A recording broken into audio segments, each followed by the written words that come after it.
Astro idea YouTube නාලිකාව හරහා ඔයාගේ උපන් ලග්නයට මේ මාසයේ සිදුවන ග්‍රහ ගෝචරයන් බලපාන ආකාරය ජ්‍යොතිෂානුකූලව ඉදිරිපත් කරන්න බලාපොරොත්තු වෙනවා.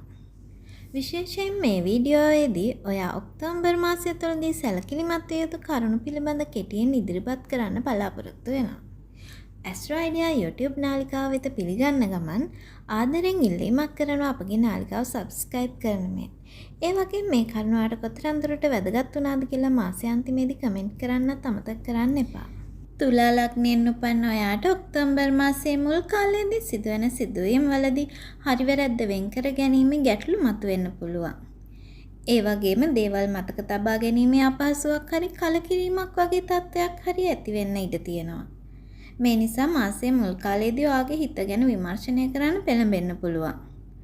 ඔක්තෝබර් මාසයේ මුල් කාලයේදී අදහස් සුවමාරු කිරීමේදී ගැටලු ඇති වෙන්න පුළුවන් නිසා අනික් අය කියන දේවල් වලට අර්ථකථන ඉදිරිපත් කිරීමේදී පරිස්සම් වෙන්න. යමක් පවසන්න කලින් දෙපාරක් හිතන්න පුළුවන් නම් වැරදි වැටහීම් ඇතිවීම වළක්වා ගන්න පුළුවන්.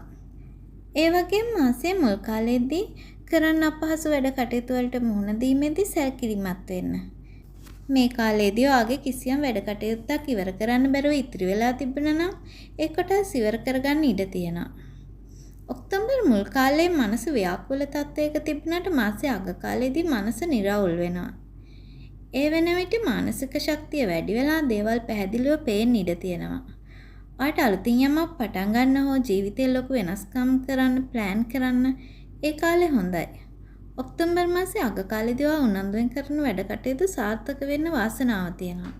ඔයාගේ දියුණුවට උදව් වෙන නිවැරදි තීරණ ගන්න, ප්‍රොමෝෂන් එකක් බලාපොරොත්තු වෙන හිටියනම් ලැබෙන්න, ඔයා බලාපොරොත්තු වෙන කීර්තිය පිළිගැනීම ලැබෙන්න පුළුවන්.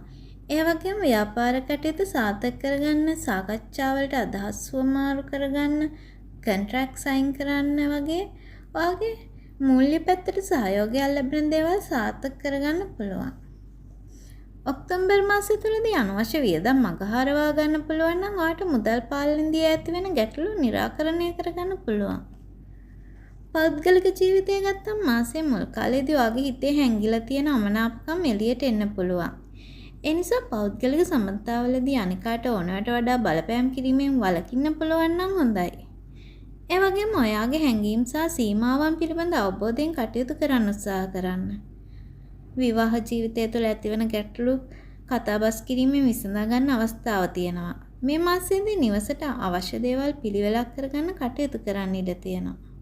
සෞඛ්‍ය තත්ත්වය ගත්තාම සුළු තුවාල වගේම අනතුරු සිදුවිය හැකි අවස්ථාවලදී පරිස්සමින් කටයුතු කරන්න. මේ පිළිබඳ කිසියම් ගැටලුවක් ඇත්නම් කමෙන්ට් හරහා ඉදිරිපත් කරන්න. ඔයාට ඔක්තෝබර් මාසය නිදුක් නිරෝගී වාසනාවන්ත මාසයක් වෙන්න කියලා ප්‍රාර්ථනා කරනවා.